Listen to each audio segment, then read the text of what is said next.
ان کا ایک دروازہ نیچے ہے اور ایک اوپر۔ میں نے رات ملزم کے چلے جانے کے بعد اور اب آپ کے پاس آنے سے پہلے اچھی طرح دیکھا تھا۔ سیڑھیوں کے نیچے والے دروازے کی زنجیر چڑھی ہوئی تھی، یہ کھول کر اوپر گئی۔ اوپر والے دروازے کی زنجیر بھی چڑھی ہوئی تھی۔ یہ تو میں نے اس خاتون کے گھر جا کر دیکھنا تھا کہ ملزم مکان میں داخل کس طرح ہوا تھا۔ خاتون کی باتوں سے یہ پتہ چلتا تھا کہ ملزم نہ ڈیوڑی کی طرف سے آیا اور نہ ہی چھت کی طرف سے۔ کسی پر آپ کا شک ہے؟ ایک شک ہے، خاتون نے جواب دیا۔ میری ایک سوتیلی بیٹی ہے، تقریباً 1 سال ہوا اس کی شادی کر دی تھی۔ وہ کہتی تھی کہ یہ زیورات میری ماں کے ہیں۔ کیا اس نے اس 1 سال کے عرصے میں کبھی ایسی بات کی تھی کہ وہ اپنے زیورات کسی نہ کسی طرح وصول کر لے گی؟ میں نے پوچھا۔ شادی کے بعد وہ یہاں آئی ہی نہیں، خاتون نے جواب دیا۔ کہیں ملاقات ہوئی ہوگی؟ نہیں، خاتون نے جواب دیا، ملاقات بھی نہیں ہوئی۔ آپ کی سوتیلی بیٹی نے کسی عورت سے یا کہیں اور ایسی بات کہی ہوگی کہ اسے زیورات نہ ملے تو وہ کسی اور طریقے سے لے لے گی؟ میں نے کہا، کیا آپ اسے اتنی چالاک اور ہوشیار سمجھتی ہیں کہ یہ زیورات اس نے چوری کروائے ہیں؟ میں آپ کو یہ بھی بتا دیتا ہوں کہ کسی پر شک کرنے یا الزام عائد کرنے سے پہلے اچھی طرح سوچ لیں، کیونکہ آپ جس پر بھی شک کریں گی اسے ہم تھانے بلائیں گے اور تفتیش کے دوران ہم اس کے ساتھ بدتمیزی اور بیہودہ سلوک بھی کر سکتے ہیں۔ اگر آپ کا مشتبہ بے گناہ نکلا تو پھر وہ آپ کے خلاف اور ہمارے خلاف ہتک عزت کا دعویٰ کر سکتا ہے۔ یہ نہ کرے تو میرے اعلیٰ افسروں کو درخواست دے سکتا ہے۔ پھر یہ نہ ہو کہ آپ کے لیے بھی یہ اچھا نہ ہو اور میرے لیے بھی۔ اس لیے آپ مجھے گمراہ نہیں کریں۔ اس طرح تفتیش غلط راستے پر چل پڑتی ہے اور اصل ملزم کو پکڑنا ناممکن ہو جاتا ہے۔ میں نے صرف شک ظاہر کیا ہے، خاتون نے کہا۔ میں یقین کے ساتھ بات نہیں کر رہی۔ آپ نے پوچھا ہے کہ اس نے کسی عورت سے ایسی بات کی ہوگی یا نہیں؟ اس نے کسی عورت کے ساتھ ایسی بات نہیں کی، نہ مجھ تک کسی اور کی زبانی اس کی ایسی دھمکی پہنچی ہے۔ میں آپ کے اس سوال کا جواب بھی ٹھیک طرح نہیں دے سکتی کہ وہ اتنی چالاک اور ہوشیار ہے کہ نہیں کہ چوری کی واردات کروائے۔ اس گھر میں وہ جتنا عرصہ رہی بالکل چپ چاپ اور سیدھی سادی رہی۔ اس خاتون سے کچھ اور باتیں پوچھیں اور اسے باہر بھیج دیا۔ میرے پاس اس کے محلے کے 2 معززین بیٹھے ہوئے تھے، میں نے ان سے کچھ معلومات لینی تھی۔ اس محترمہ نے اپنی سوتیلی بیٹی پر شک کیا ہے، میں نے کہا۔ میں نے اسے بلا وجہ کسی پر شک کرنے سے ڈرایا ہے، لیکن حقیقت یہ ہے کہ میں اس شک کو نظر انداز نہیں کر سکتا۔ اس کے شک کو پیش نظر رکھنا پڑے گا۔ ہو سکتا ہے کہ اس عورت نے دشمنی کی بنا پر اپنی سوتیلی بیٹی پر شک کیا ہو۔ یہ تو میں جان گیا ہوں کہ سوتیلی بیٹی کے ساتھ اس کے تعلقات اچھے نہیں۔ اس نے خود بتایا ہے کہ جب سے سوتیلی بیٹی کی شادی ہوئی ہے وہ ایک بار بھی ادھر یعنی کہ اپنے گھر نہیں آئی۔ لڑکی کو اپنے باپ سے ملنے کے لیے تو آنا چاہیے تھا۔ آپ مجھے یہ بتائیں کہ یہ لڑکی کیسی ہے اور اس کا باپ کیسا آدمی ہے؟ مجھے پکا شک ہے کہ یہ واردات اس لڑکی نے نہیں کروائی، لیکن تفتیش کرنا اور ہر طرف سے تسلی کر لینا میرا فرض ہے۔ دونوں معززین نے ایک دوسرے کی طرف دیکھا۔ ایک نے دوسرے سے کہا کہ ملک صاحب کو ہر ایک بات بتا دی جائے۔ یہ ایک بڑا قصبہ تھا جو اب ایک شہر بن گیا ہے۔ یہاں کے لوگ مہذب لوگ تھے، اچھے برے کی پہچان رکھتے تھے۔ یہ دونوں معززین جو میرے سامنے بیٹھے ہوئے تھے کبھی کبھی تھانے آتے تھے اور مجھ سے ملتے تھے۔ ان کے آنے کا مقصد تھانے دار سے سلام دعا لینا ہی تھا۔ یہ پولیس کے طور طریقوں سے واقف تھے۔ اس گھر کا بھی عجیب قصہ ہے ملک صاحب، ان میں سے ایک نے کہا۔ جس لڑکی پر اس خاتون نے شک کیا ہے یہ چھوٹی سی تھی تو اس کی ماں مر گئی۔ کچھ عرصے بعد باپ نے دوسری شادی کر لی۔ یہ لڑکی جوانی کی عمر کو پہنچ رہی تھی تو باپ مر گیا۔ تھوڑے عرصے بعد ماں نے دوسری شادی کر لی۔ اس طرح باپ بھی سوتیلا اور ماں بھی سوتیلی ہو گئی۔ یہ ایک مظلوم اور بدقسمت لڑکی ہے۔ سوتیلی ماں نے اس کے ساتھ بہت برا سلوک روا رکھا۔ اس کی حالت نوکرانیوں سے بدتر تھی۔ جب باپ بھی سوتیلا ہو گیا تو باپ نے بھی اس لڑکی کے ساتھ کوئی اچھا سلوک نہ کیا۔ لڑکی پوری طرح جوان ہو گئی تو اس کی یہ سوتیلی ماں مر گئی۔ اس کے سوتیلے باپ نے اس عورت کے ساتھ شادی کر لی۔ اس شادی کو کتنا عرصہ ہو گیا ہے؟ 4 سال ہونے کو ہیں، اس نے جواب دیا۔ یہ خاتون بیوہ ہو گئی تھی۔ حقیقت یہ ہے کہ ہم دونوں ان کے محلے دار ہیں۔ اس لڑکی کے سگے ماں باپ بہت اچھے لوگ تھے۔ لڑکی کی بدقسمتی یہ رہی کہ اس کا کوئی چچا تایا یا ماموں نہیں جو اس کے سر پر ہاتھ رکھ لیتا۔ ہمارے گھروں کی عورتوں نے ہمیں بتایا تھا کہ اس لڑکی کے سگے ماں باپ نے بچپن سے ہی اس کے لیے جہیز بنانا شروع کر دیا تھا۔ وہ عقل مند تھے، انہوں نے زیادہ تر سونے کا زیور بنایا تھا۔ اب دیکھیے کہ یہ اتنی بڑی حویلی جو اس لڑکی کو ملنے چاہیے تھی، اس پر غیروں کا قبضہ ہو گیا۔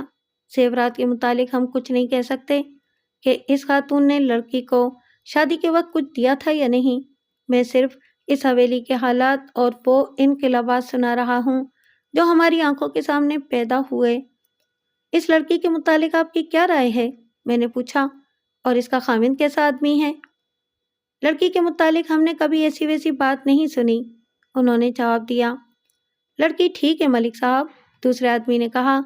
اکثر ایسے ہوتا ہے کہ جن لڑکیوں پر بچپن سے ہی ظلم و ستم شروع ہو جائے اور ان کی ساری زندگی اسی طرح غلاموں اور زر خرید لونڈیوں کی طرح گزرے، ان کے چال چلن ٹھیک نہیں رہتے۔ آپ ماشاءاللہ دانشمند اور جہاں دیدہ ہیں۔ آپ خود سمجھ سکتے ہیں کہ جس مظلومیت اور برے حالات میں یہ لڑکی جوان ہوئی ہے، ایسے حالات ایمان کو بھی قائم نہیں رہنے دیتے۔ اس لڑکی کو آوارہ ہو جانا چاہیے تھا، لیکن اسے ایسی چپ لگ گئی کہ کوئی بلاتا تھا تو بولتی تھی، ورنہ گھر کے کام دھندوں میں ہی لگی رہتی تھی۔ میری بیوی تو اس لڑکی کی بہت ہی تعریفیں کرتی ہے، اس کا ساتھی بولا۔ میری بیوی کہتی ہے کہ اس نے اس لڑکی کو نماز پڑھتے بھی دیکھا ہے اور اس کے چہرے پر ایک اداسی کا ہی تاثر رہتا ہے۔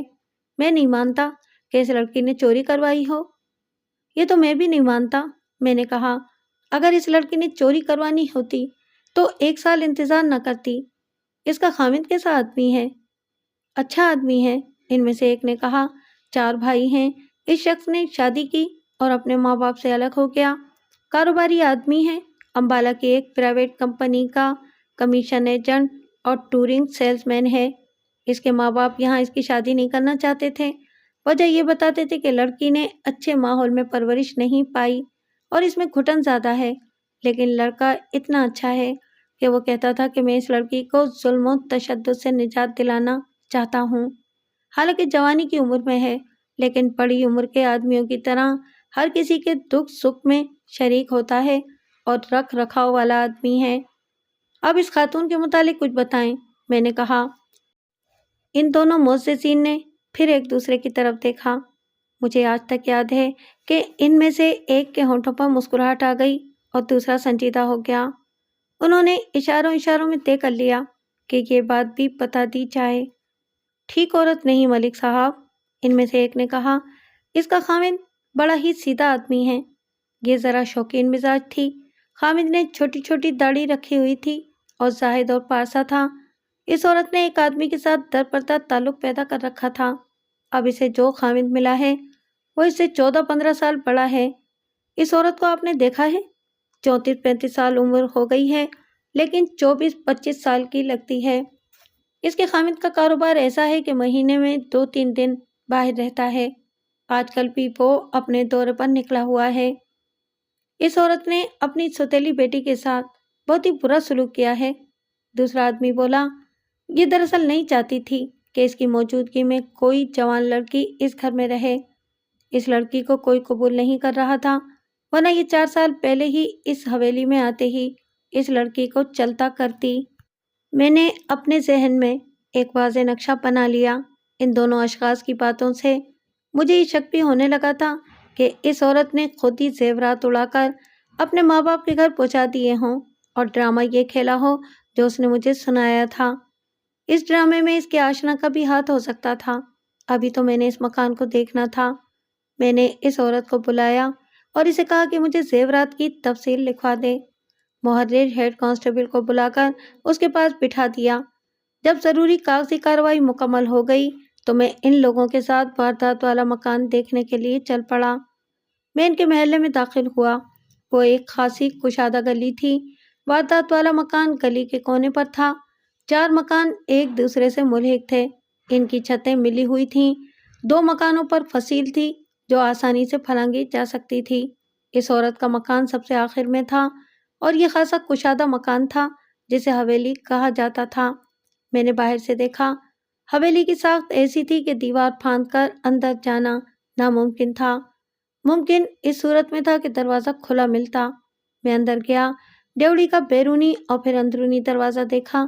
ان کی زنجیریں ایسی تھیں کہ باہر سے کھل نہیں سکتی تھیں، باریک سی تار بھی دونوں کواڑوں کے درمیان سے اندر نہیں جا سکتی تھی۔ اندر جا کر برآمدے میں وہ جگہ دیکھی جہاں یہ عورت سوئی ہوئی تھی، پھر اندر جا کر وہ الماری دیکھی جہاں سے زیورات کا ڈبہ نکالا گیا تھا۔ باہر آ کر سیڑھیوں کا دروازہ دیکھا، اس کی کنڈی بھی مضبوط تھی۔ اوپر والا دروازہ دیکھا، اس کی کنڈی بھی باہر سے نہیں کھولی جا سکتی تھی۔ اس مکان کی 3 چھتیں تھیں۔ میں نے اپنے ساتھ کسی محلے دار کو چھتوں پر نہ آنے دیا، کیونکہ میرا شک یہ تھا کہ ملزم چھتوں کے ذریعے آیا ہوگا۔ اس حویلی کا صحن خاصا کشادہ تھا۔ صحن کے تقریباً وسط میں نیم کا ایک پرانا پیڑ تھا۔ اس حویلی کے صحن میں نیم کا جو یہ پیڑ تھا وہ بہت ہی پرانا تھا۔ اس کا ایک خاصا موٹا ٹہن ایک طرف منڈیر پر جا کر چھت تک چلا گیا تھا۔ میری عقل نے کام کیا، خیال آیا کہ ملزم اس ٹہن سے نیچے گیا تھا۔ میں ٹہن تک گیا تو 2 قدم دور ہی رک گیا۔ چھت کی لپائی پرانی ہو گئی تھی، اس لیے اس پر دھول آ گئی تھی۔ ٹہن کے قریب چھت پر صاف نشان تھے کہ یہاں کوئی کھڑا رہا ہے اور بھی یہاں سے ٹہن پر چڑھا ہے۔ کھرا واضح نہیں تھا۔ میرے ساتھ ایک کانسٹیبل تھا، اسے دوڑایا کہ کھوجی کو ساتھ لے آئے۔ میں نے ٹہن کا نظری جائزہ لیا۔ ٹہن اتنا مضبوط تھا جو ایک نہیں بلکہ 2 آدمیوں کا بوجھ آسانی سے سہار سکتا تھا۔ یہ ٹہن آگے جا کر جہاں درخت سے ملتا تھا وہاں یہ گول نہیں بلکہ چپٹا اور پرچ یا پلیٹ کی طرح درمیان سے ذرا گہرا ہو گیا تھا۔ چھت سے مجھے نظر آیا کہ وہاں کوئی چیز چمک رہی ہے۔ میرے ساتھ ایک ہیڈ کانسٹیبل بھی آیا تھا۔ اسے کہا کہ وہ نیچے جا کر اپنے جوتے اتارے اور تنے کی طرف سے درخت پر چڑھے اور دیکھے کہ وہ کیا چیز چمک رہی ہے۔ ہیڈ کانسٹیبل نیچے گیا، درخت پر چڑھا اور میری بتائی ہوئی جگہ تک پہنچا۔ وہیں سے اس نے بتایا کہ شیشے کے 3-4 ٹکڑے ہیں۔ مجھے فوراً یاد آیا کہ اس عورت نے کہا تھا کہ ملزم کے ہاتھ میں جو ٹارچ تھی اس کا شیشہ ٹوٹا ہوا تھا۔ میرے دل نے کہا کہ ٹارچ کا شیشہ یہیں ٹوٹا تھا۔ اس وقت میں تصور میں لایا کہ شیشہ کس طرح ٹوٹا ہوگا۔ ملزم ٹارچ ہاتھ میں لیے اس ٹہن پر بیٹھ کر سرکتا ہوا آگے بڑھتا گیا۔ اس وقت ٹارچ یقیناً بجھی ہوئی ہوگی اور اس نے ہاتھ میں اس طرح پکڑی ہوئی ہوگی کہ شیشہ آگے کی طرف ہوگا۔ شیشہ سامنے والے عمودی ٹہن یا تنے سے جا لگا اور ٹوٹ گیا اور اس کے ٹکڑے وہیں رہ گئے جہاں ٹہن کی گولائی ختم ہو گئی تھی۔ وہاں سے نیچے جانا ایک نوجوان آدمی کے لیے کوئی مشکل نہیں تھا۔ مجھے یقین ہو گیا کہ ملزم ادھر سے ہی اترا ہے۔ وہاں سے میں ہٹا اور چھت کو کھوجیوں کی طرح جھک کر دیکھتے ہوئے فصیل تک چلا گیا جو ساتھ والے مکان کی مشترکہ فصیل تھی۔ چونکہ 1 مہینے سے زیادہ عرصے سے بارش نہیں برسی تھی اس لیے فصیل کے اوپر گرد پڑی ہوئی تھی۔ ایک جگہ سے صاف پتہ چلتا تھا کہ کوئی آدمی اس فصیل کے اوپر سے ادھر آیا یا ادھر گیا ہے۔ میں فصیل کے اوپر سے ساتھ والی چھت پر چلا گیا۔ اس چھت کی لپائی بھی پرانی تھی، کوئی کھرا واضح تو نہیں تھا لیکن صاف پتہ چلتا تھا کہ یہاں سے کوئی گزرا ہے۔ اس چھت کے آخر میں پھر فصیل تھی، اس کے اوپر بھی کسی کے گزرنے کے نشان بڑے صاف تھے۔ میں نے چاروں مکانوں کی چھتیں دیکھ لیں، یہ یقین ہو گیا کہ ملزم چھتوں کے راستے سے آیا ہے۔ اس وقت ذہن میں یہی ایک شبہ آتا تھا کہ ملزم کا تعلق اس حویلی کے ساتھ ملے ہوئے 3 مکانوں میں سے کسی ایک کے ساتھ ہے۔ میں نے حویلی کا پچھواڑا بھی دیکھا، ادھر سے کسی کے آنے کا امکان نہیں تھا۔ کچھ دیر بعد کھوجی دوڑا آیا۔ میں نے اسے بتایا کہ میں نے کیا کچھ دیکھ لیا ہے اور وہ اب اپنی نظر سے دیکھے۔ میں نیچے آ گیا، نمبردار، ذیلدار اور چوکیدار بھی آ گئے تھے۔ میں اسی مکان کی بیٹھک میں بیٹھ گیا۔ پہلے نمبردار کو بلایا اور اس سے پوچھا کہ یہ ساتھ والے جو 3 گھر ہیں کیا ان میں کوئی ایسا آدمی ہے جس نے یہ واردات کی ہو؟ کون کسی کی قسم کھا سکتا ہے حضور؟ نمبردار نے جواب دیا، ساتھ والے 2 گھروں میں کوئی ایسا جوان لڑکا ہے ہی نہیں جو ایسی سنگین واردات کرے۔ تیسرا گھر بھی ایسا ہی ہے، وہاں ایک جوان لڑکا ہے جس کی عمر 17-18 سال ہے، لیکن میں یقین کے ساتھ کہتا ہوں کہ وہ اس قسم کا لڑکا نہیں۔ ویسے بھی یہ تینوں گھر بڑے ہی شریف قسم کے لوگوں کے ہیں۔ نمبردار سے بھی میں نے وہی باتیں پوچھی جو میں نے اس خاتون کے ساتھ تھانے جانے والے 2 معززین سے پوچھی تھیں۔ نمبردار نے تقریباً وہی جواب دیے جو انہوں نے دیے تھے۔ اس نے بھی اس لڑکی کو مظلوم اور شریف کہا اور جس کے ہاں چوری ہوئی تھی اس کے اخلاق اور چال چلن کو اچھا نہ کہا۔ جناب ملک صاحب، نمبردار نے کہا، خامد زیادہ عمر کا ہے اور عورت جوان ہے۔ وہ خامد کو جس طرح نچائے وہ اسی طرح ناچتا ہے۔ آخری فیصلہ تو آپ نہیں دینا ہے۔ میری عقل یہ کہتی ہے کہ سیڑھیوں کے دروازے بند رہے، ڈیوڑی کے اندر والا اور باہر والا دروازہ بھی بند رہا، اور چور اندر جا کر زیورات کا ڈبہ اٹھا لایا۔ چور اندر گیا کس طرح؟ میں نے محلے کے 4 معززین کو اکیلے اکیلے بلا کر یہی باتیں پوچھیں۔ سب کے جواب ایک ہی جیسے تھے۔ اتنے میں کھوجی آ گیا۔ اس نے بتایا کہ ملزم ننگے پاؤں آیا تھا اور وہ چوتھے گھر کی چھت سے ادھر آیا تھا۔ کھوجی نے یہ تصدیق بھی کی کہ ملزم نیم کے درخت سے ہی اترا تھا۔ میں اسی وقت اٹھا اور چوتھے مکان کو دیکھنے کے لیے چلا گیا۔ اس مکان کے ایک طرف جہاں ایک دیوار ختم ہوتی تھی، تھوڑی تھوڑی اینٹیں باہر کو نکلی ہوئی تھیں۔ ان اینٹوں کے ذریعے اس مکان پر چڑھا جا سکتا تھا۔ میں نے اس گھر کے افراد کے متعلق نمبردار کے علاوہ دوسرے معززین سے بھی پوچھا۔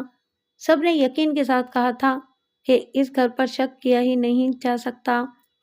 یہ ضروری نہیں ہوتا کہ 3-4 آدمیوں نے کہہ دیا کہ فلاں شخص شریف ہے یا بدچلن ہے تو شریف پر شبہ نہ کیا جائے اور بدچلن کو دھر لیا جائے۔ میں نے پوچھا کہ اس گھر پر شک کیوں نہیں کیا جا سکتا؟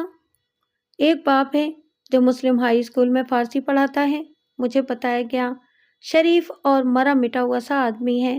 اس کے بچے چھوٹے ہیں۔ ایک لڑکا بڑا ہے جس کی عمر 16-17 سال ہے۔ ابھی ابھی اس نے 10ویں پاس کی ہے۔ چپ چاپ سا لڑکا ہے۔ باپ اسے آگے پڑھانا چاہتا تھا۔ لڑکا ذہین اور محنتی ہے۔ میں نے موقع واردات کی تفتیش کو یہیں تک رہنے دیا اور تھانے چلا گیا۔ مجھے اس کے سوا کوئی سراغ نہیں ملا تھا کہ چور 3 مکانوں کی چھتوں سے گزرتا نیم کے درخت کے ذریعے واردات والے گھر میں اترا تھا۔ عموماً SHO اس قسم کے کیس اپنے جونیئر سب انسپکٹر یا ASI کو دے دیا کرتے تھے، لیکن میں اس واردات کو کچھ پیچیدہ سمجھ رہا تھا، اس لیے اس کی تفتیش خود ہی کرنے کا فیصلہ کر لیا تھا۔ میں نے مخبروں کو بلوایا اور انہیں کہا کہ اس واردات کے متعلق رپورٹ دیں۔ مخبروں کو معلوم تھا کہ رپورٹ کا مطلب کیا ہوتا ہے۔ ان مخبروں میں 3 چھوٹی موٹی وارداتیں کرنے والے بھی تھے۔ میں نے معزز مخبروں کو بھی بلوانا تھا۔ اکثر اوقات تو یہ بن بلائے بھی آ جایا کرتے تھے۔ جب کوئی واردات ہوتی تو یہ معززین نمبر بنانے کے لیے اکیلے اکیلے تھانے آ جایا کرتے اور اپنی اپنی رپورٹیں دیا کرتے تھے۔ میں نے ایک ہیڈ کانسٹیبل کو بلا کر کہا کہ سرافہ بازار جائے اور سب کو بتا دے کہ ایک گھر سے زیورات چوری ہو گئے ہیں، محتاط رہیں، اور کوئی زیورات بیچنے آئے تو اسے دکان میں بٹھا کر تھانے اطلاع دے دیں۔ اس زمانے میں سنار زیورات خریدنے سے گھبراتے تھے۔ جب تک انہیں بیچنے والے پر اعتبار نہیں ہوتا وہ زیورات خریدتے نہیں تھے۔ اگر خرید لیتے تو بالکل صحیح کاغذات تیار کرتے تھے۔ میں نے مسروقہ زیورات کی تفصیل بھی ہیڈ کانسٹیبل کو لکھ دی تھی تاکہ وہ سرافہ بازار میں سب کو بتا دے۔ وہ دن گزر گیا اور رات بھی گزر گئی۔ اگلے دن مخبر رپورٹیں لانے لگے۔ سب وہی باتیں سناتے تھے جو مجھے پہلے ہی اس محلے کے معززین اور نمبردار وغیرہ سے معلوم ہو چکی تھیں۔ مجھے ایک بات بتاؤ، میں نے یہ سوال ہر ایک سے کہا، اس سوتیلی بیٹی کے متعلق کیا رائے ہے جس پر اس خاتون نے شک کا اظہار کیا ہے؟ تقریباً سب نے اسے شریف اور مظلوم لڑکی کہا۔ اس کا نام نصرت بتایا گیا۔ ایک مخبر نے فالتو بات یہ بتائی کہ چوتھے گھر کا لڑکا یعنی کہ مسلم ہائی اسکول میں فارسی پڑھانے والے ماسٹر کا بیٹا نصرت کے گھر جاتا ہے، اور یہ بھی بتایا گیا ہے کہ نصرت کا خامند اس لڑکے کو اپنا دوست سمجھتا ہے۔ ان تمام مخبروں نے چوری والے گھر کی خاتون کو اچھی عورت نہ کہا، وہ تو صاف کہتے تھے کہ بوڑھے خامند کو دھوکہ دے رہی ہے۔ ایک مخبر نے یہاں تک کہا کہ حیرت والی بات نہیں ہوگی اگر اس عورت نے خود ہی زیورات ادھر ادھر کر دیے ہوں۔ دن کے پچھلے پہر اس عورت کا خامند آ گیا۔ وہ خاصا پریشان تھا، جو اسے ہونا بھی چاہیے تھا۔ وہ ایک ہی رونا رو رہا تھا کہ اس کا بیڑا ہی غرق ہو گیا ہے۔ میں اسے بہت کچھ کہنا چاہتا تھا۔ یہ اس کے گھر کے معاملات تھے جن کے ساتھ میرا کوئی تعلق نہیں ہونا چاہیے تھا۔ عمر کے لحاظ سے اتنا بوڑھا آدمی تو نہیں تھا۔ مجھے ایک بات بتائیں، میں نے کہا، یہ سوال آپ کو اچھا تو نہیں لگے گا اور شاید آپ اس کا صحیح جواب بھی نہ دینا چاہیں، لیکن میری مجبوری یہ ہے کہ میں نے چور کو پکڑنا ہے، جو میری ڈیوٹی ہے، اور آپ کا فائدہ بھی اسی میں ہے کہ مجھے ہر بات 100% صحیح بتائیں، ورنہ آپ کا گیا ہوا مال واپس نہیں آئے گا۔ اس نے کہا کہ اس سے انتہائی گھٹیا بات پوچھی جائے گی تو وہ بلا جھجک پوری بات بتائے گا۔ کیا آپ کو اپنی بیوی پر کلی اعتماد ہے؟ میں نے پوچھا۔ وہ گہری سوچ میں چلا گیا اور میں اسے دیکھتا رہا۔ میں پورے یقین کے ساتھ کچھ نہیں کہہ سکتا، اس نے کہا، اور میں یہ بھی نہیں کہہ سکتا ہوں کہ یہ عورت اچھی قسم کی گھریلو عورتوں جیسی ہے، خاصی چالاک اور ہوشیار ہے، اور میرے ساتھ اس کا رویہ بہت ہی اچھا ہے۔ آپ نے یہ بات کس شک کی بنا پر پوچھی ہے؟ میں آپ کے ساتھ صاف بات کرتا ہوں، میں نے کہا، اگر میں یہ کہوں کہ زیورات آپ کی بیوی نے خود ہی غائب کر دیے ہیں تو آپ کیا کہیں گے؟ میں آپ کو یہ یقین دلاتا ہوں کہ میں آپ کو ٹالنا اور ٹرکانا نہیں چاہتا۔ میرے دل میں آپ کی ہمدردی ہے۔ میں آپ کا مال واپس لانے کے لیے اپنی جان کی بھی بازی لگا دوں گا۔ اس کی ماں اچھی خاصی تیز ترار عورت ہے، اس نے کہا۔ اس کا باپ بھی کوئی شریف آدمی نہیں، لیکن اس سے پہلے اس نے گھر کی کوئی چیز یا پیسے غائب نہیں کیے۔ میرا جواب یہ سمجھ لیں کہ میں اپنی بیوی کی وکالت نہیں کروں گا۔ آپ اپنی تفتیش کریں اور میرے گھر کی عزت کا کوئی خیال نہ کریں۔ اب اس واردات کے ایک اور پہلو کی طرف آئیں۔ میں نے پوچھا، ان زیورات میں آپ کا اپنا بنایا ہوا زیور کتنا تھا؟ بہت تھوڑا، اس نے جواب دیا۔ ان زیورات کی کہانی بھی ایک عجیب اتفاق ہے۔ موت نے اس حویلی میں اپنا ایسا کھیل کھیلا جو کبھی کبھی دیکھنے میں آیا ہوگا۔ میرے کہنے پر اس نے موت کا یہ کھیل پوری تفصیل سے سنا دیا، اور یہ وہی کہانی تھی میں جو دوسروں کی زبانی سن چکا تھا۔ پھر اس کا مطلب یہ ہوا، میں نے کہا، کہ یہ زیورات آپ کے نہیں تھے اور نہ ہی یہ حویلی آپ کی ہے۔ بات تو یہی بنتی ہے، اس نے کہا۔ آپ معزز اور پڑھے لکھے آدمی ہیں، میں نے کہا۔ آپ نے ایک لڑکی کا حق مارا ہوا ہے۔ میں یہ ساری باتیں پہلے سن چکا ہوں۔ کیا آپ نے کبھی بھی نہیں سوچا کہ ایک مظلوم اور یتیم لڑکی کا حق آپ نے مار رکھا ہے؟ مجھے یہ بھی معلوم ہوا ہے کہ آپ کی بیوی نے نصرت کے ساتھ بہت برا سلوک روا رکھا تھا۔ کیا آپ کو معلوم ہے کہ اس یتیم لڑکی نے آپ کی بیوی سے اپنی ماں اور اپنے زیورات کا مطالبہ کیا تھا؟ جی ہاں، اس نے فوراً ہی جواب دیا۔ مجھ سے نہیں بلکہ میری بیوی سے اس نے اپنے زیورات مانگے تھے۔ آپ کی بیوی نے زیورات دینے سے انکار کر دیا تھا، میں نے کہا۔ ظاہر ہے کہ آپ بھی اس انکار میں شامل تھے۔ نہیں، اس نے جواب دیا۔ مجھے تقریباً 1 سال بعد پتہ چلا تھا کہ نصرت نے میری بیوی سے زیور مانگے تھے اور میری بیوی نے انکار کر دیا تھا۔ پھر آپ یہ زیورات اس لڑکی کو دے دیتے، میں نے کہا۔ اس شخص نے کوئی جواب نہ دیا اور وہ کچھ بے چین سا ہو گیا۔ میں نے اپنا سوال دہرایا تو پھر اس نے اپنا جھکا ہوا سر اٹھایا۔ آپ نہیں جانتے صاحب، اس نے مایوسی کے لہجے میں کہا۔ اگر میں زیورات اپنی مرضی سے لڑکی کو دے دیتا تو میری بیوی میری جان کو آ جاتی، گھر میں چین اور سکون نہ رہنے دیتی۔ میں سمجھ گیا کہ یہ شخص اپنی بیوی کے ہاتھوں مجبور ہے۔ مجھے اس سے کوئی دلچسپی نہیں تھی کہ زیورات اس لڑکی کے تھے اور اسے کیوں نہ دیے گئے۔ میں تو چوری کی تفتیش کر رہا تھا۔ البتہ ایک شک میرے ذہن میں تھا، میں یہ شک صاف کرنا چاہتا تھا۔ کیا آپ نے یہ سوچا ہے کہ یہ چوری اس لڑکی نے کروائی ہوگی؟ میں نے پوچھا۔ میں آپ سے یہی بات کرنا چاہتا تھا، اس نے کہا۔ مجھے یہ شک ہے، کیا آپ کو اس لڑکی کی طرف سے یا اس کے خاوند کی طرف سے کبھی ایسی دھمکی ملی تھی؟ میں نے پوچھا۔ بہت پہلے کی بات ہے، اس نے کہا۔ اس لڑکی کے خاوند نے مجھے کہا تھا کہ میں اس کی بیوی کے زیورات دے دوں۔ میں نے اسے کہا تھا کہ دے دوں گا۔ کیا پھر کبھی نصرت کے خاوند نے آپ سے یہ مطالبہ نہیں کیا تھا؟ میں نے پوچھا۔ نہیں، اس نے جواب دیا۔ پھر یہ شک آپ کو کیوں ہوا ہے؟ میری ایک بات پر غور کریں، اس نے کہا۔ میں نے اور میری بیوی نے یہ ذہن سے نکال دیا تھا کہ اب یہ لڑکی زیورات کا مطالبہ کرے گی، کیونکہ 1 سال گزر گیا ہے اب میں اپنے کاروباری دورے سے واپس آیا تو پتہ چلا کہ زیورات چوری ہو گئے ہیں۔ محلے کے کچھ آدمی اظہار ہمدردی اور اظہار افسوس کے لیے میرے پاس آئے تو ان سے معلوم ہوا کہ چور چھت کی طرف سے آیا تھا اور اس کے آنے کے نشانات میری حویلی کے ساتھ والے 3 گھروں کی چھتوں پر صاف نظر آتے تھے۔ میں نے تینوں گھروں کے افراد پر نظر ڈالی تو ساتھ والے 2 گھروں پر مجھے ذرا سا بھی شک نہ ہوا، کیونکہ وہاں کوئی ایک بھی ایسا آدمی نہیں جس نے یہ واردات کی ہو۔ آخری گھر پر مجھے ایک شک ہوا اور یہ شک ماسٹر کے بیٹے پر ہے۔ محلے کے تمام معززین نے تو کچھ اور ہی رائے دی ہے۔ میں نے کہا، سب کہتے ہیں کہ وہ گھرانہ بھی شریف اور مرا مرا سا ہے اور یہ لڑکا بالکل چپ چاپ اور بڑے صحیح کردار والا ہے۔ میں نے اسے بدماش نہیں کہا جناب، اس نے کہا، مجھے صرف اس لیے شک ہوتا ہے کہ یہ لڑکا نصرت کے خاوند کا دوست ہے اور میں اچھی طرح جانتا ہوں کہ 6-7 مہینوں سے وہ نصرت کے گھر شاید روزانہ جاتا ہے۔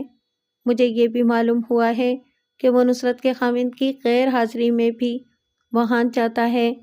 یہ میں بھی جانتا ہوں کہ اور ان کے محلے میں رہنے والے 2 آدمیوں نے بھی مجھے بتایا ہے۔ شک کی ایک وجہ یہ بھی ہے کہ چور چھتوں سے آیا تھا۔ میں نے بہت سوچا ہے اور میں اس نتیجے پر پہنچا ہوں کہ چور وہی لڑکا ہے۔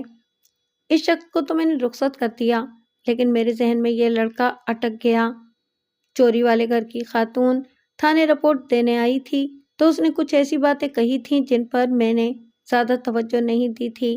میں نے ایک کانسٹیبل کو اس خاتون کے خاوند کے پیچھے دوڑایا۔ وہ ابھی ابھی تھانے سے نکلا تھا۔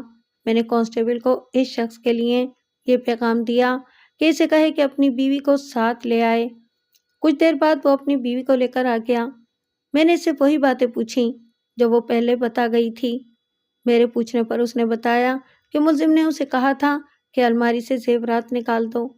پھر اس خاتون نے اسے رقم پیش کی تھی۔ ملزم نے کہا تھا کہ اپنی رقم اپنے پاس رکھو، میں زیورات لینے آیا ہوں۔ خاتون نے ملزم سے کہا تھا کہ یہ زیورات میرے خاوند اور میرے باپ کی عمر بھر کی کمائی ہے۔ ملزم نے اسے کہا تھا کہ یہ زیورات نہ تمہارے باپ کی کمائی ہے نہ تمہارے خاوند کی۔ یہ تو میں پہلے ہی بتا چکا ہوں کہ اس خوبصورت عورت نے ملزم کو اپنی عصمت پیش کی تھی جو ملزم نے قبول نہیں کی تھی اور کہا تھا کہ میں صرف زیورات لینے آیا ہوں۔ میں نے ملزم کی ان باتوں پر غور کیا تو میں اس نتیجے پر پہنچا کہ ملزم صرف زیورات لینے آیا تھا۔ اگر وہ پیشہ ور چور ہوتا تو وہ اس عورت سے رقم بھی لے لیتا، اس کی آبرو ریزی بھی کرتا اور پھر زیورات بھی لے جاتا۔ اب مجھے یہ شہادت بھی مل گئی تھی کہ ماسٹر کا لڑکا نصرت کے گھر میں جاتا تھا۔ یہ بھی پتہ چل گیا کہ یہ لڑکا نصرت کے خاوند کا ہی دوست نہیں تھا بلکہ نصرت کے ساتھ بھی اس کی دوستی تھی۔ چونکہ نصرت کا خاوند کچھ دنوں کے لیے اپنے کاروباری دورے کے لیے باہر چلا جاتا تھا تو بھی یہ لڑکا نصرت کے گھر جاتا تھا۔ میں نے اس خاتون اور اس کے خاوند کو چھٹی دے دی اور خود سوچنے بیٹھ گیا۔ سوچ سوچ کر میرا ذہن نصرت اور اس لڑکے پر اٹک جاتا تھا۔ ایک خیال آیا، نصرت اپنے خاوند کے ساتھ جہاں رہتی تھی وہ الگ محلہ تھا، اس محلے کا چوکیدار الگ تھا۔ میں نے اسے بلایا۔ چوکیدار نے آتے آتے 1 گھنٹہ لگا دیا۔ اسے واردات کی رات اور اندازاً وقت بتا کر کہا کہ یاد کرے کہ نصرت کے گھر والی گلی میں اس نے کسی کو دیکھا ہوگا۔ اس چوکیدار نے بتایا کہ اس وقت اس نے واردات والے محلے کی طرف سے شور سنا تھا اور ذرا آگے اس طرف چلا گیا تھا۔ فوراً ہی واپس آ گیا۔ نصرت والی گلی کے سرے پر آیا تو اس نے گلی کی بتی کی روشنی میں ایک آدمی کو نصرت کے گھر سے یا ساتھ والے گھر سے نکلتے دیکھا تھا۔ وہ کھیتوں کی طرف چلا گیا تھا۔ اسے چوکیدار پہچان نہیں سکا تھا۔ میں نے اب یہ سوچنا شروع کر دیا کہ نصرت سے بات کروں یا اس لڑکے سے۔ سوچ سوچ کر میں نے لڑکے کو بلانا بہتر سمجھا۔ ایک کانسٹیبل کو گھر سمجھا کر کہا کہ ماسٹر کے بڑے لڑکے کو ساتھ لے آئے۔ لڑکا آیا تو باپ بھی اس کے ساتھ تھا۔ باپ کی پریشانی قابل فہم اور قدرتی تھی۔ میں نے اسے جھوٹی سچی تسلیاں دے کر رخصت کر دیا۔ اسے کہا کہ اس کا بیٹا ملزم نہیں، اس سے کچھ پوچھنا ہے۔ لڑکا میرے پاس اکیلا رہ گیا۔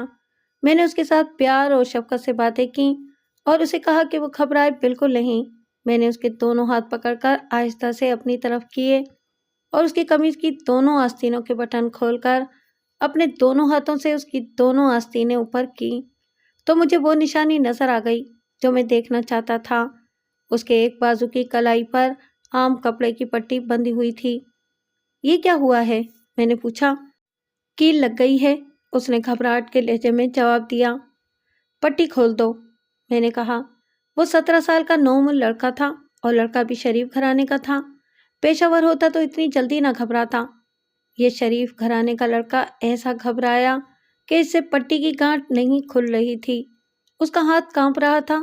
اس کے چہرے کا رنگ لاش کی طرح سفید اور بے نور ہو گیا تھا۔ میں نے اس کی پٹی کھولی اور دیکھا۔ زخم کیل کا نہیں بلکہ ذرا لمبوترا کٹ تھا جس کی لمبائی 1 انچ سے ذرا زیادہ ہوگی۔ عدنان یار، میں نے اسے کہا، یہ زخم کیل کا نہیں۔ میں جانتا ہوں کہ یہ زخم کیسا ہے اور کہاں آیا تھا۔ گھبراؤ نہیں، میں تمہیں گرفتار نہیں ہونے دوں گا۔ اگر تم میری بات نہیں مانو گے تو تمہارے لیے مشکل پیدا ہو جائے گی، پھر میں تمہاری کوئی مدد نہیں کر سکوں گا۔ اس پر خاموشی طاری ہو گئی تھی اور زبان نے جیسے کام کرنا چھوڑ دیا تھا۔ تمہاری ٹارچ کا شیشہ کہاں ٹوٹا تھا؟ میں نے پوچھا۔ اس نے بدک کر سر اٹھایا اور میں ایک طرف دیکھا۔ تم آدھی رات کے بعد نصرت کے گھر سے نکلے تھے تو اس محلے کے چوکیدار نے تمہیں دیکھ لیا تھا، میں نے کہا۔ وہ تمہیں پہچانتا ہے۔ اس پر تو غشی طاری ہونے لگی تھی، بول ہی نہیں رہا تھا۔ تم نے یہ چوری نصرت کی خاطر کی ہے، میں نے کہا، لیکن اب تمہیں اس کی عزت کا ذرا سا بھی خیال نہیں۔ تم نہیں بولو گے تو میں اسے تھانے بلا لوں گا، پھر تمہارے ساتھ میرا سلوک بہت برا ہوگا۔ میں نے کچھ اور باتیں کی تو وہ بولنے پر آ گیا۔ وہ جب بولا تو میں نے محسوس کیا کہ لڑکا جذباتی ہے اور ذہین بھی۔ یہاں مجھے چاقو لگا تھا، اس نے کہا۔ آپ نصرت باجی کا ذکر نہ کریں، میں اس کے لیے اور اس کے خامند جاوید بھائی جان کے لیے اس سے بھی بڑی قربانی دے سکتا ہوں۔ جاوید بھائی جان کو معلوم نہیں کہ میں نے باجی کا سارا زیور ان حرام خوروں کے گھر سے لا کر اسے دے دیا ہے۔ جاوید بھائی جان باہر گئے ہوئے ہیں۔ کیا تم سے یہ واردات نصرت نے کروائی ہے؟ میں نے پوچھا۔ نہیں، اس نے جواب دیا، میں نے خود کی ہے، اور یہ میں نے نیکی کا کام کیا ہے۔ جس کا حق مارا گیا تھا اس کا حق دلا دیا ہے۔ آپ اسے چوری کہیں، میں خدا کے آگے شرمسار نہیں۔ شاباش، یقین کریں کہ میرے منہ سے بے اختیار داد نکلی۔ آپ کو تو اتنا سا ہی بیان چاہیے نا کہ یہ چوری میں نے کی ہے، اس نے کہا۔ لیکن اس دنیا میں کوئی ایسا قانون نہیں جو اصل چوروں کو پکڑے۔ ایسی کئی اور باتیں تھیں جو اس نے کی اور کچھ باتیں میں نے کی۔ میری تفتیش ختم ہو گئی تھی۔ میرا ملزم میرے سامنے بیٹھا تھا۔ اب اس کی باتیں سننے میں کوئی حرج نہیں تھا، بلکہ اس نے میرے لیے دلچسپی پیدا کر دی تھی کہ اس کی پوری بات سنوں۔ اس نے یہ بھی بتا دیا تھا کہ زیورات نصرت کے گھر میں ہیں۔ میں نے اسے کہا کہ اس کے دل میں جو کچھ بھی ہے وہ کہے اور بتائے کہ اس نے یہ واردات کیوں اور کس طرح کی ہے۔ میں اس کا پورا بیان تو سنا نہیں سکتا کیونکہ یہ بہت لمبا تھا۔ میں اختصار سے بتاتا ہوں۔ اس نے کہا تھا کہ اس کا باپ غصیلے مزاج والا تھا، گھر میں ہر کسی کے ساتھ ڈانٹ ڈپٹ کے لہجے میں بات کرتا تھا۔ اپنی بیوی کے ساتھ اس کا سلوک بہت ہی برا تھا۔ اس کے ساتھ لڑائی جھگڑا اس کا روزمرہ کا شغل تھا۔ بیوی بیمار رہنے لگی تھی اور ماسٹر صاحب بچے بھی پیدا کرتے چلے جا رہے تھے۔ گھر میں سکون اور پیار کا نام و نشان نہیں تھا۔ عدنان پہلا بچہ تھا، پہلا ہونے کی وجہ سے اسے پیار ملتا رہا۔ جب اور بچے پیدا ہوئے تو پیار بٹ گیا، پھر پیار کی جگہ باپ کی پھٹکار شروع ہو گئی۔ عدنان کو ماں کے ساتھ پیار تھا، اس لیے اس کے باپ کا جو ظالمانہ برتاؤ اس کی ماں کے ساتھ تھا وہ اس کی برداشت سے باہر تھا۔ یہ خیال رکھیں کہ عدنان نے اپنے بیان میں اپنا نفسیاتی تجزیہ پیش نہیں کیا تھا۔ وہ نفسیات کے عمل اور رد عمل سے بھی ناواقف تھا۔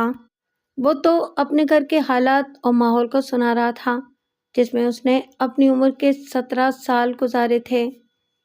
میں اس کی نفسیاتی محرومیوں اور خامیوں کو سمجھ رہا تھا۔ وہ پیار کا پیاسا تھا اور پیار کی خاطر ہر قربانی دینے کو تیار تھا۔ نصرت کے خامند جاوید کی اس نے بہت تعریف کی۔ تفتیش کے دوران معززین اور مخبروں نے بھی جاوید کا ذکر کیا تھا۔ سب نے جاوید کے کردار اور اخلاق کی تعریف کی تھی۔ عدنان نے بتایا کہ 1 سال پہلے اس کی جاوید کے ساتھ سلام دعا ہوئی تو وہ جاوید کا گرویدہ ہو گیا۔ جاوید سے اسے پیار مل گیا تھا۔ ایک روز واردات سے تقریباً 3 ماہ پہلے جاوید نے اسے کہا کہ وہ میٹرک پاس کر چکا ہے اور وہ فارغ ہے۔ وہ اس کے گھر آ جایا کرے اور اس کی بیوی کو اردو اور انگریزی پڑھا دیا کرے۔ نصرت باجی 5ویں تک اسکول میں پڑھی تھی۔ عدنان نے بیان دیتے ہوئے کہا، اپنے ماں باپ مر گئے تو سوتیلوں نے اسے اسکول سے اٹھا کر گھر کی نوکرانی بنا لیا۔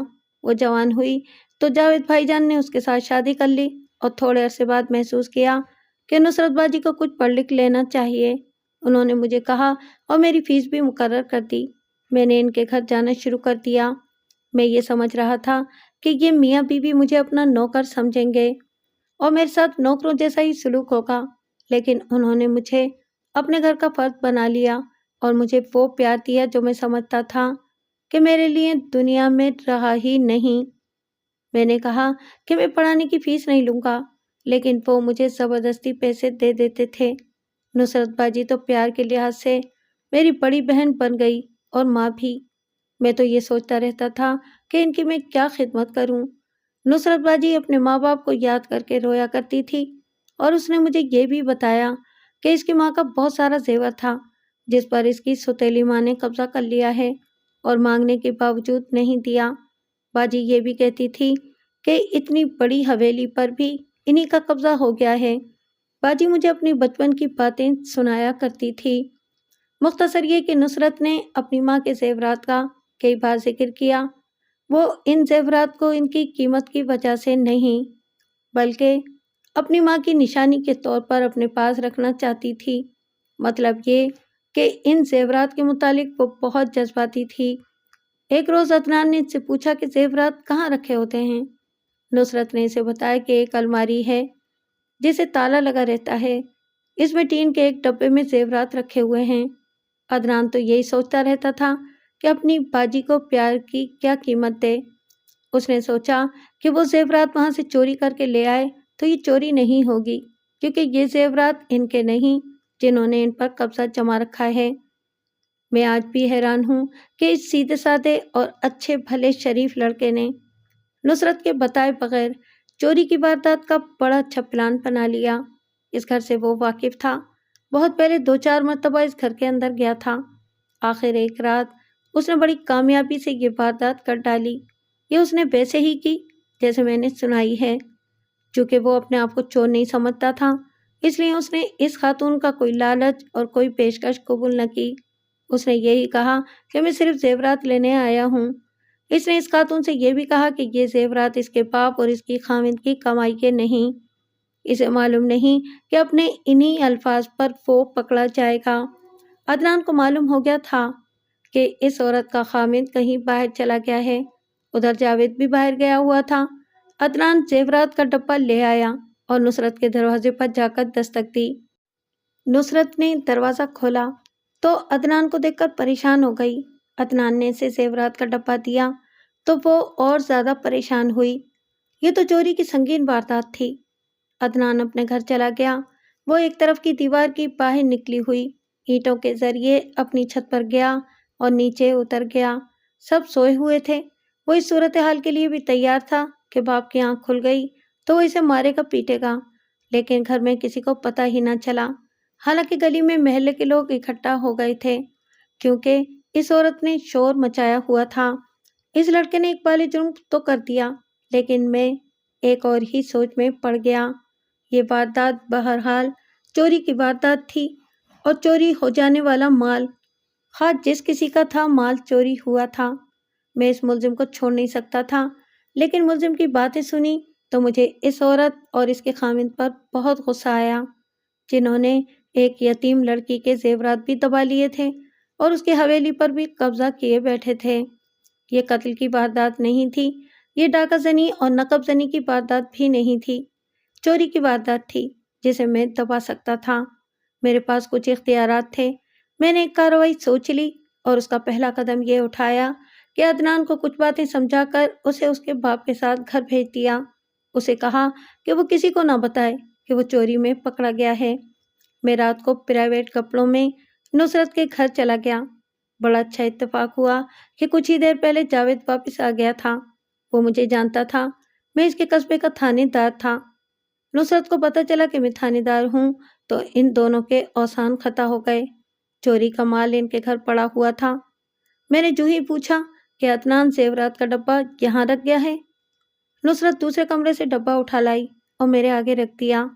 وہ اپنی وکالت میں بولنے لگی۔ جاوید بھی اپنے آپ کو بے گناہ ثابت کرنے لگا۔ تم دونوں اتنے زیادہ گھبرا کیوں گئے ہو؟ میں نے کہا۔ تھانے دار چوری کا مال برآمد کرنے کے لیے اس طرح تو نہیں آیا کرتے جس طرح میں بغیر وردی آیا ہوں۔ میں تمہارے پاس چوری چھپے آیا ہوں۔ عدنان مجھے سارا قصہ سنا چکا ہے۔ میں نے نصرت سے پوچھا، کیا سارے زیورات تمہارے ہیں؟ صرف 3 چھوٹی چھوٹی چیزیں ان لوگوں کی ہیں، اس نے جواب دیا، باقی سب میری امی کا زیور ہے۔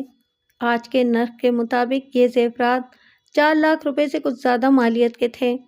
امی سے بات چلی تو نصرت نے اپنی زندگی کی داستان سنا ڈالی۔ امی کے مرنے کے بعد اس کی مظلومیت کی کہانی شروع ہوئی اور جاوید کے ساتھ شادی پر ختم ہوئی۔ نصرت بہت روئی۔ اس نے کہا کہ میں اپنی حویلی کو دیکھتی ہوں تو یوں لگتا ہے کہ میری امی اور ابا جان اندر موجود ہوں گے، مگر خیال آتا ہے کہ اس حویلی میں تو غیر آباد ہو گئے ہیں، تو سمجھ میں نہیں آتی کہ کیا کروں۔ پھر اس نے بتایا کہ عدنان آدھی رات کو آیا اور اسے زیورات کا ڈبہ دیا اور یہ بھی بتایا کہ اس نے یہ چوری کس طرح کی ہے۔ نصرت پر تو خوف طاری ہو گیا۔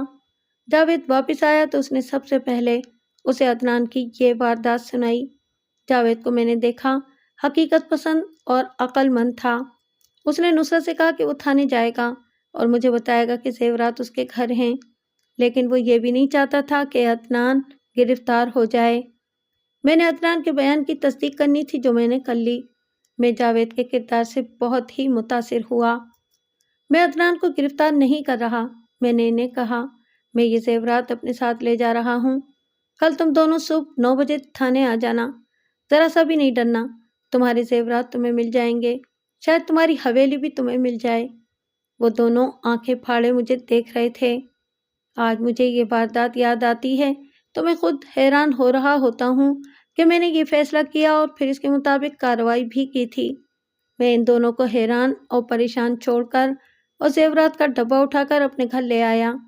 اگلی صبح تھانے گیا اور ان لوگوں کو پیغام بھیجے کہ 9 بجے تک تھانے پہنچ جائیں۔ وہ عورت اور اس کا خاوند جن کے گھر چوری ہوئی تھی، نمبردار اور 2 صاحب حیثیت اور بوڑھے معززین، 9 بجے سے کچھ پہلے ہی سب آ گئے۔ جاوید اور نصرت بھی آ گئے۔ میں نے سب کو اپنے دفتر میں بٹھا کر دروازہ بند کر دیا۔ میں ان میاں بیوی سے مخاطب ہوا جن کے گھر چوری ہوئی تھی۔ کیا یہ زیورات آپ کے ہیں؟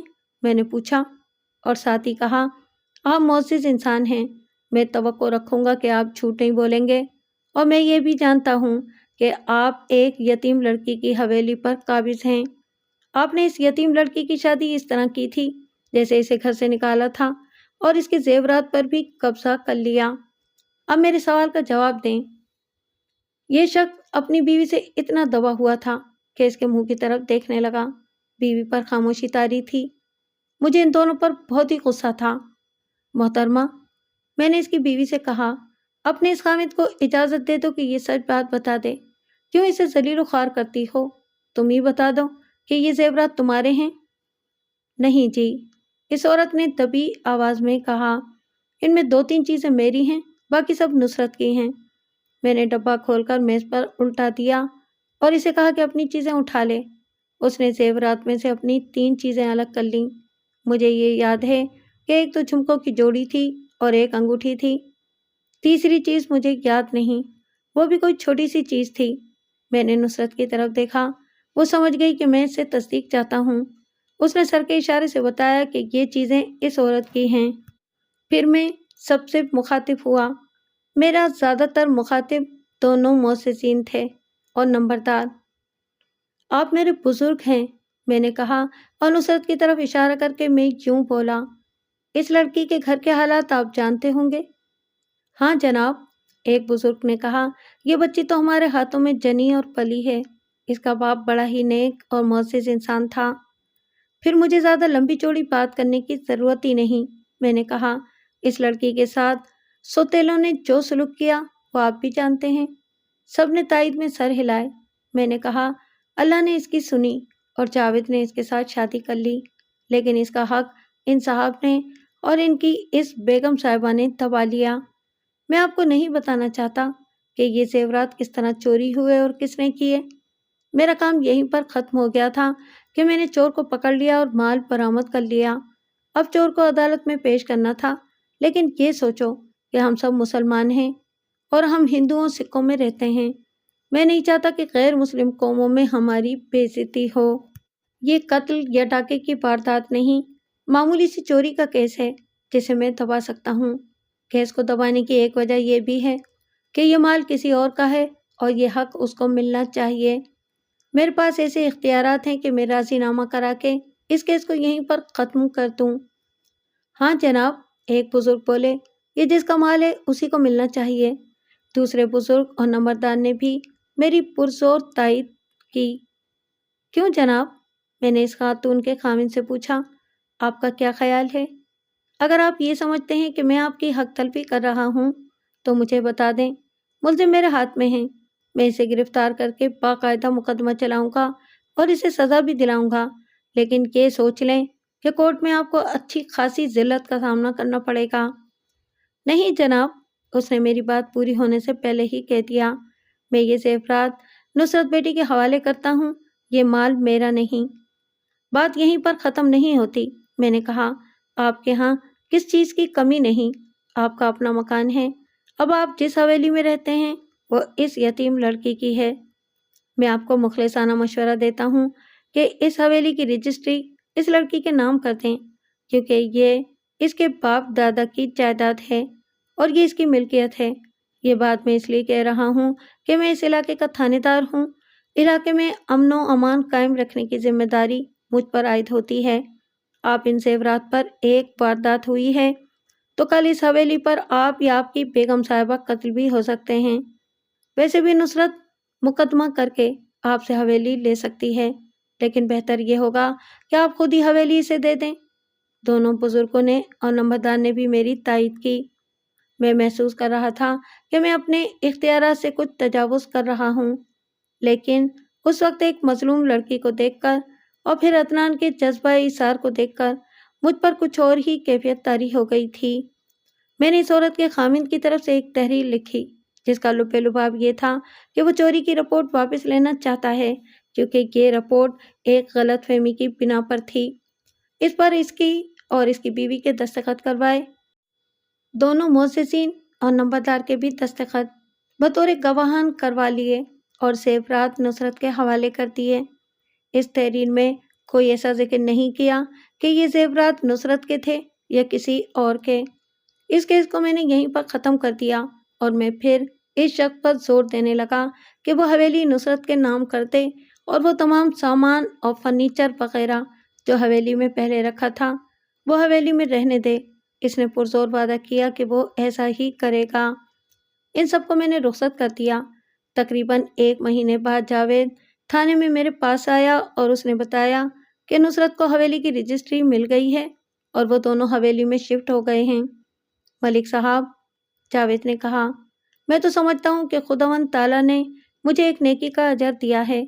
نصرت کا رشتہ کوئی گھر قبول نہیں کر رہا تھا، حالانکہ آپ نے دیکھا ہے کہ یہ کتنی اچھی شکل و صورت کی لڑکی ہے۔ لڑکوں والے کہتے تھے کہ سوتیلیوں نے اسے گھر کی نوکرانی بنا کر رکھا ہوا ہے اور اس کی عقل ماری گئی ہے۔